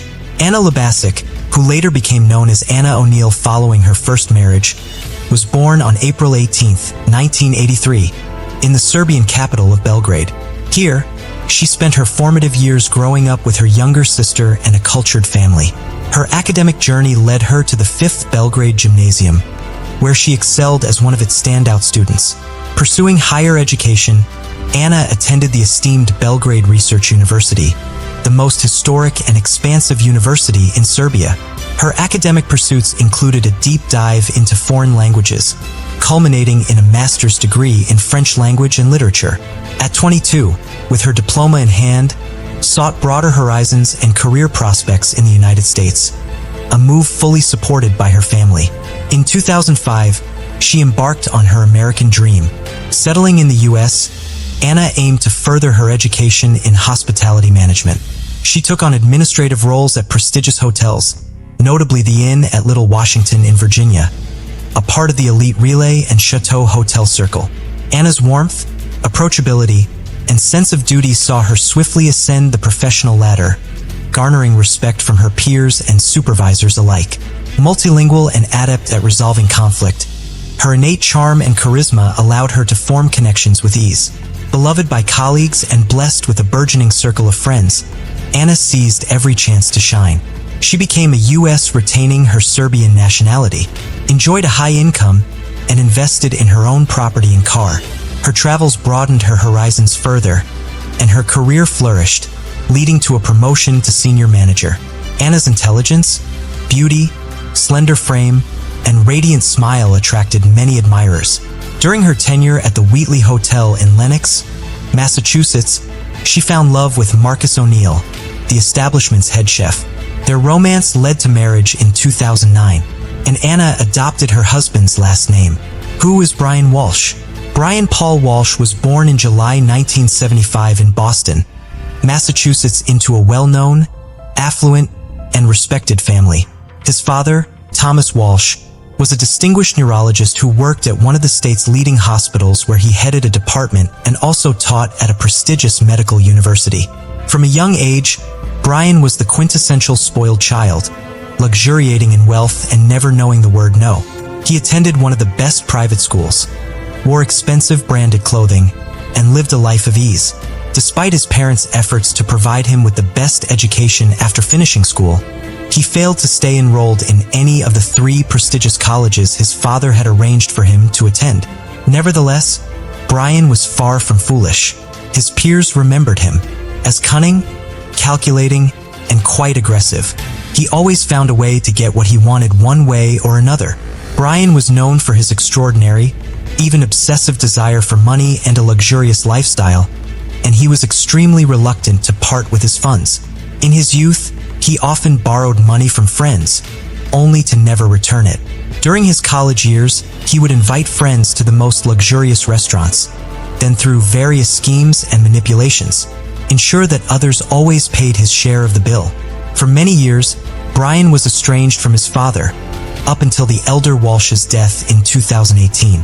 The rift in their relationship began after the ungrateful son fraudulently withdrew nearly $1 million from Dr. Thomas Walsh's personal account and simply disappeared with the money. The father did not report his son to the police, and even tried to persuade him to return the money voluntarily. When Brian refused, Thomas ceased all communication with him. By the time of this egregious theft incident, Brian's parents had long been divorced, and his father had another family and decided to permanently erase his eldest heir from his life and his will. However, when Thomas passed away, Brian immediately made his presence known and even filed a lawsuit claiming that the will left behind was forged by the doctor's widow and younger children to cheat him out of his rightful inheritance. Naturally, he was unable to prove anything or receive any part of the estate. Moreover, those who knew Brian described him as greedy, malevolent, and quite cruel, with a tendency towards violence and an inability to control his emotions. He achieved everything by force and during bouts of anger became dangerous. According to some reports, in the late 2000s, Walsh underwent treatment in a psychiatric clinic where he attempted to curb his bursts of rage, and it was then that he was officially diagnosed with sociopathy, a truly peculiar love story. The future spouses met in 2014, a time when Anna was working as a senior reservation manager at the Wheatley Hotel in Massachusetts. At that moment, she was married to Marcus O'Neill, who was employed there as well. Brian was among the hotel's guests, and he was immediately taken by the attractive young woman. The fact that Anna was already married did not deter Walsh in the slightest. He began to show her attention that grew increasingly insistent. Accustomed to getting his way from a young age and not one to accept refusal, he began to pursue Anna relentlessly. He managed to obtain her phone number and even her home address, where she lived with her husband, turning their lives into an absolute nightmare. In 2015, the O'Neills found themselves compelled to ask the police for protection against Brian's incessant harassment, which persisted day and night. He constantly sought out Anna, called her at work, sent messages to her personal phone, and demanded she divorce her husband to be with him. The situation escalated when Walsh threatened to harm Anna and her husband if she did not leave with him. What happened next remains unclear, including why Anna eventually changed her mind. However, a year after seeking police protection from Walsh, she unexpectedly divorced her husband. Moreover, a few months later, Brian became her second officially wedded husband. The newlyweds settled in a luxurious home in Cohasset, Massachusetts, located about 20 miles southeast of Boston in an upscale and well-appointed neighborhood. In this marriage, they welcomed 3 sons in quick succession. The boys were born a couple of years apart, and at the time of their mother's disappearance, they were 6, 4, and 2 years old. Anna did not consider taking maternity leave and successfully juggled work with motherhood, continuing her upward career trajectory. She assumed the position of regional general manager at Tishman Speyer, a real estate company, where she earned a high salary and effectively became the primary breadwinner for the family. As her job frequently took her to Washington, D.C., she also purchased another home there, registered in her name, where she stayed during business trips. During these times, she relied on visiting nannies to help care for her children. The fraud case against Brian Walsh.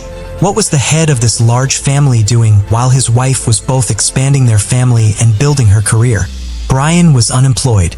The $1 million he had once taken from his father was dwindling, and everything his wife acquired was wisely registered in her name. Brian was actively seeking effortless income sources. Before marrying Anna, Brian had spent some time in South Korea, where he befriended a very wealthy individual whose family owned an impressive art collection. Upon returning to the United States, Walsh maintained this connection, and his friend unexpectedly asked for his help in selling several paintings by the iconic artist Andy Warhol. Brian eagerly agreed, but decided not just to sell the artworks for a commission, but to truly profit from the transaction. He had access to a series of abstract paintings by the great artist, collectively titled Shadows. He appraised each painting, obtained the necessary documentation, including authenticity certificates, and then decided to create copies of both the images and the accompanying documents. Walsh approached artists who made precise replicas of the paintings. He convinced the artists that he needed these copies as a backup, since each of the original works was worth about $250,000. For several years, the fraudster successfully copied and sold fake paintings as originals to collectors from various countries, until one of his buyers, an art expert specializing in Andy Warhol's work, quickly identified a forgery and sued the fraudster. The FBI took on the investigation, and in April 2021, the suspect pleaded guilty to selling counterfeit art. He was placed under house arrest after his lawyer negotiated a deal requiring him to return the proceeds from the sale of the paintings to the buyers to avoid actual prison time. Brian's movements were significantly restricted, but he was allowed to leave his house. Twice a day, he could drive his children to and from their educational institutions. Additionally, he had 2.5 hours in the morning to visit stores, pharmacies, dry cleaners, and a few other places in his area to purchase necessities. The list of these places was limited and approved in an official document. The mysterious disappearance of Mrs. Walsh. On December 31st, 2022, the Walsh family was preparing to ring in the new year together in the comfort of their home. Present were just the spouses and their 3 sons. Due to their young ages, the boys went to bed early, leaving Anna and Brian at the dinner table. That day, Anna made her last post on social media, extending her greetings and noting ambiguously that the year had been challenging. But she and her husband remained united. Anna was scheduled to fly to Washington, D.C. for work on January 3rd. But on January 4th, her employer, Tishman Speyer, reported her missing to the police. She had failed to show up for work, missed closing a crucial deal, and her phone had been unreachable for several days. Independently of Speyer's actions, her husband also reported her missing, expressing his concern that he had been unable to contact her for several days. According to Brian, he last saw Anna on January 1st. He claimed she woke him up early in the morning, saying that there were some issues at work, and her boss had requested her to come in earlier than planned. After that, Mr. Walsh believed his wife headed to the airport with just a few belongings. However, inconsistencies in the case soon emerged. Firstly, Anna hadn't purchased, changed, or reserved a flight ticket for January 1st, nor had she canceled her flight scheduled for January 3rd. Secondly, she didn't appear at the airport on either January 1st or 3. Thirdly, how did she leave the house? Her personal car was still in the garage, and she hadn't called for a taxi. Brian suggested she might have hitchhiked, but this theory sounded far from convincing. Brian's statements and behavior raised many questions. His accounts were inconsistent, and he didn't seem particularly troubled by the unfolding events. Unable to contact the mother of his children for more than 3 days, he only reported her missing on the 4th day and only after her workplace called. Investigation and arrest of the suspect. From the outset, Mr. Walsh was considered a primary suspect, yet law enforcement lacked sufficient grounds for his arrest or a warrant to search their family home. They conducted only a cursory inspection with the homeowner's permission, which yielded nothing.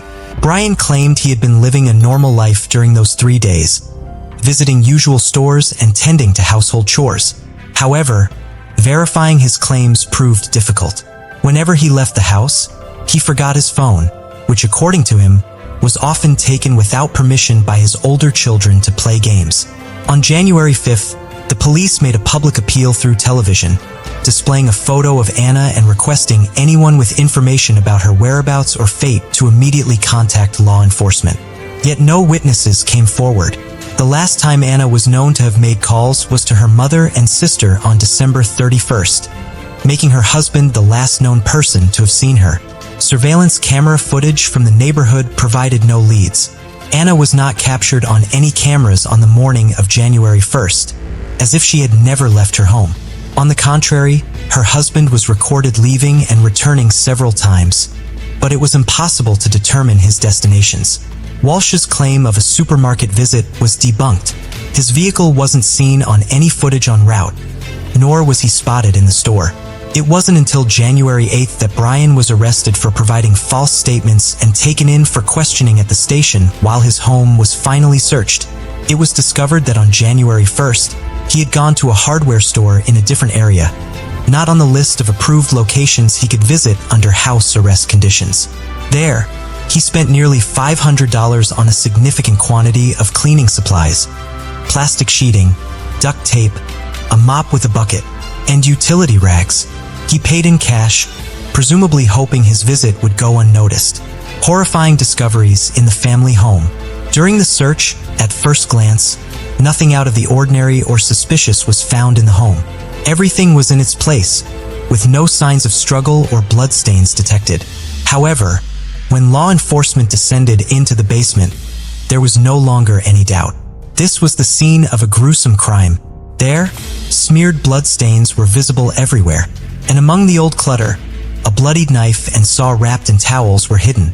Previously, Walsh had admitted that on January 3rd, he visited his mother's home located on the other side of town. He claimed he had violated his house arrest conditions because his mother needed help with household tasks due to her deteriorating health. But after the grim discoveries in the basement, police suspected that on his way, the man could have disposed of evidence or parts of his deceased wife's body.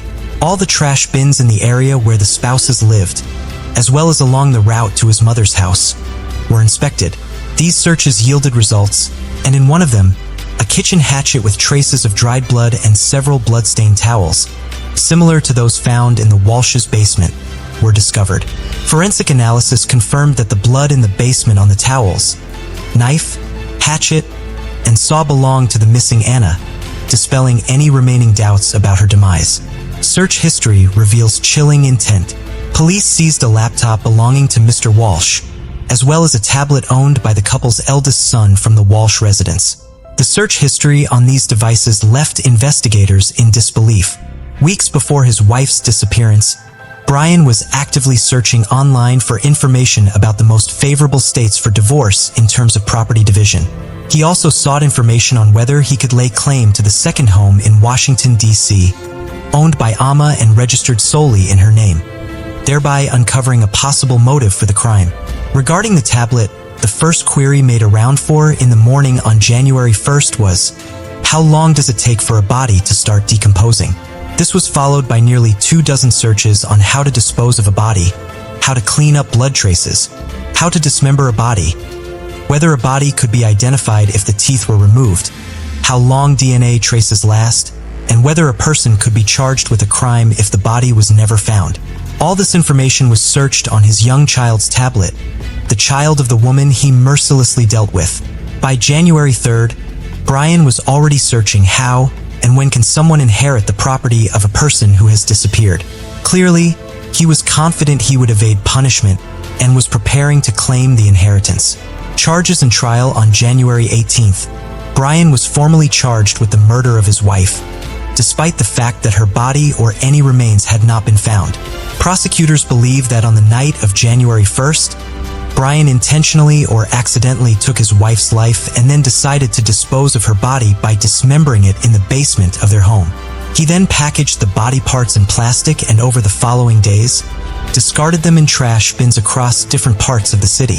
The area around the Walsh residence, as well as within a couple of kilometers, was thoroughly examined for evidence. Nearby wastelands, wooded areas, and bodies of water were also searched, but these efforts yielded no results. The defendant himself pleaded not guilty and refused to disclose what he had done with the body. Additionally, it was revealed that Anna had been feeling unhappy lately and had even considered divorcing her husband. She mentioned this several times during phone conversations with her mother and sister. The day before she disappeared, she called her mother asking her to fly from Serbia for a few days. However, her mother apparently did not take her daughter's words seriously and decided to postpone her visit. The trial of Brian Walsh is ongoing. The accused is currently being held at the Norfolk Correctional Facility awaiting his next court date. Anna's mother has been following the investigation from her home as she has not traveled to the United States. The Serbian Ministry of Foreign Affairs has contacted the consulate in New York, which in turn has been in touch with the Norfolk District Attorney's Office to ensure that Anna's mother is timely informed about the investigation and hearings. As for the Walsh's 3 sons, they are now under state custody. None of Brian's family members wish to take care of them, citing Anna's mother's age and poor health, and her sister, who currently lives in Canada, also declined to take in her nephews. Only Anna's close friend, Pamela Barden, has expressed willingness to take the boys in, preferring that over them being separated and placed in different foster homes. It's late afternoon in the Calbar town of Queensland's picturesque scenic rim region, and a cool fall breeze softly sweeps through hundreds of fresh sunflowers. Vanessa Fowler, a mother of 2 visits to remember her beloved little sister. Vanessa says it was her favorite flower. She was a great lady in every aspect. She was strong, resilient, and passionate. Vanessa is mourning the tragic murder of Alison Baden-Clay, her baby sister. What happened to her? Let us go into the investigation.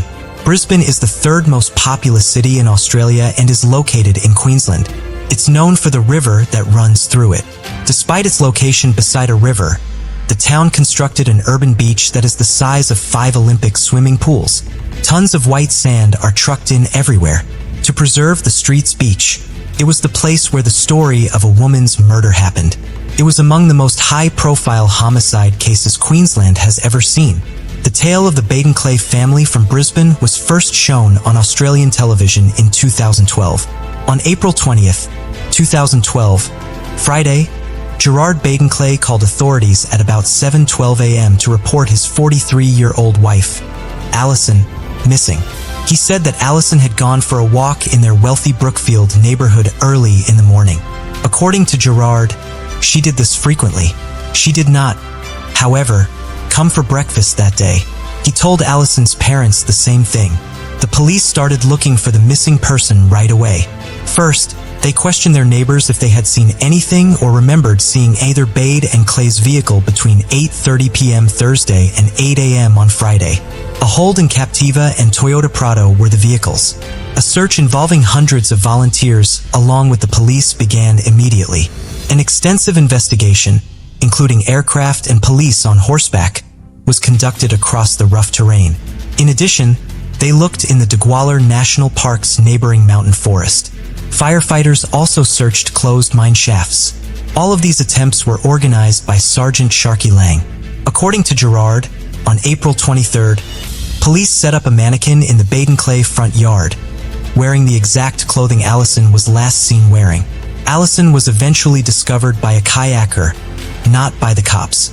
On April 30th, the kayaker was near Anstead on Colo Creek.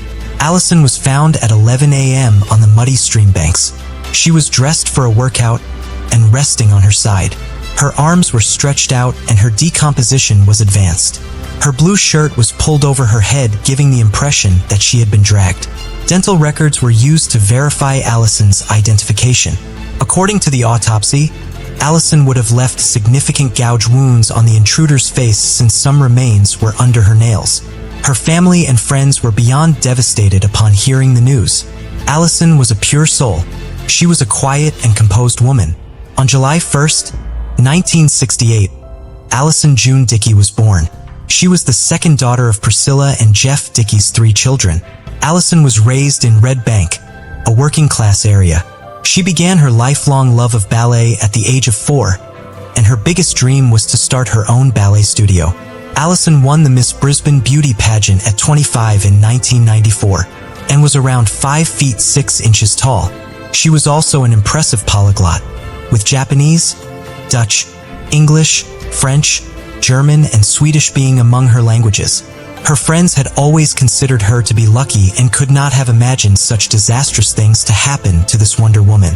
She was an ambitious woman who was on her way to accomplishing her dreams, but unfortunately fate stopped her. The family was beyond shattered and couldn't figure out who could have done it since Alison has no enemies. They didn't know how to convey the news to the 3 little souls waiting for their mommy to come back. Alison was the head of human resources at Flight Center Airport when she met Gerard Baden-Clay. He was based at their Toon Bowl office.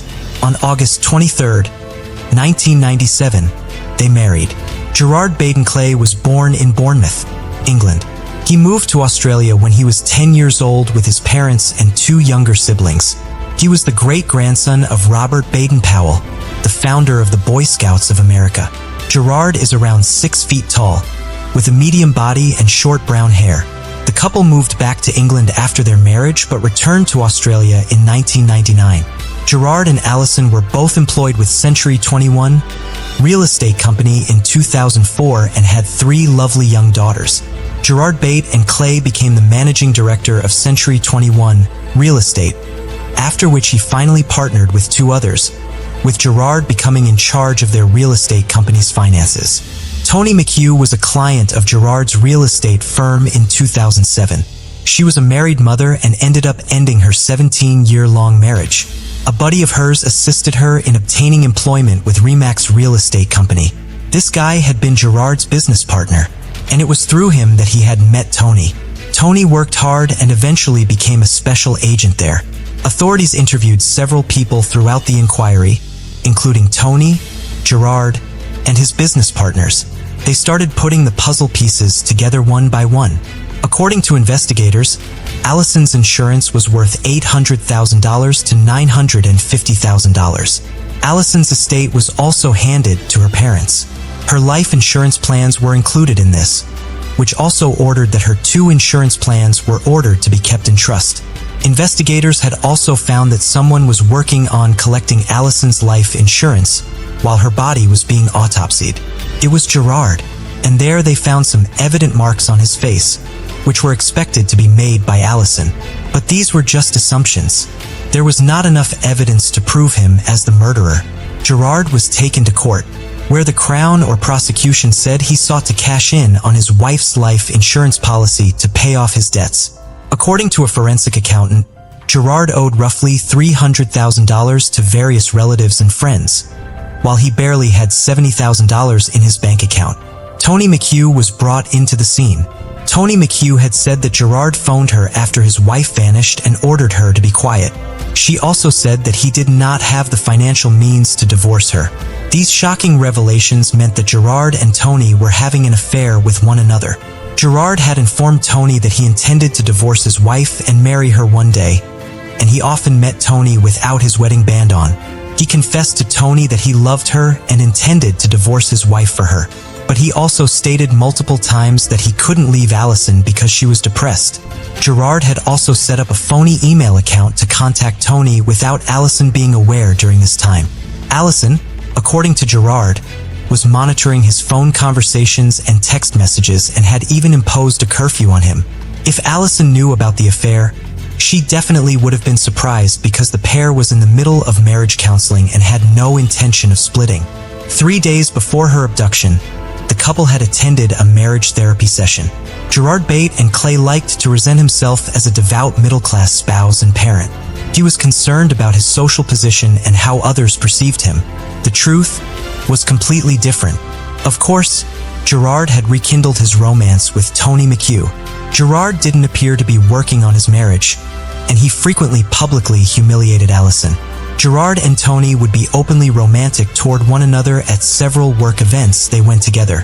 He was also in debt to several friends and business acquaintances. Gerard admitted to his business partners that they were having financial problems at that point, which had surprised them because they had been having a great year and were unsure about where all of their money had gone. The business needed financial assistance, and all 3 partners agreed that any money leaving the company had to be signed. Gerard was no longer allowed to be the only one in charge of the capital. With Gerard Bade and Clay directly facing his partners, this barely lasted a few weeks. He didn't want to have to ask for their autographs constantly, and he repeatedly expressed his dissatisfaction with their lack of faith in him. Besides these incidences, Allison's diaries were introduced as evidence when the trial began on June 10, 2014. According to the journals, jurors heard Allison's views on her marriage and hardships, and how she tried to make her marriage work despite Gerard's treachery. Allison found out about the affair 3.5 years later.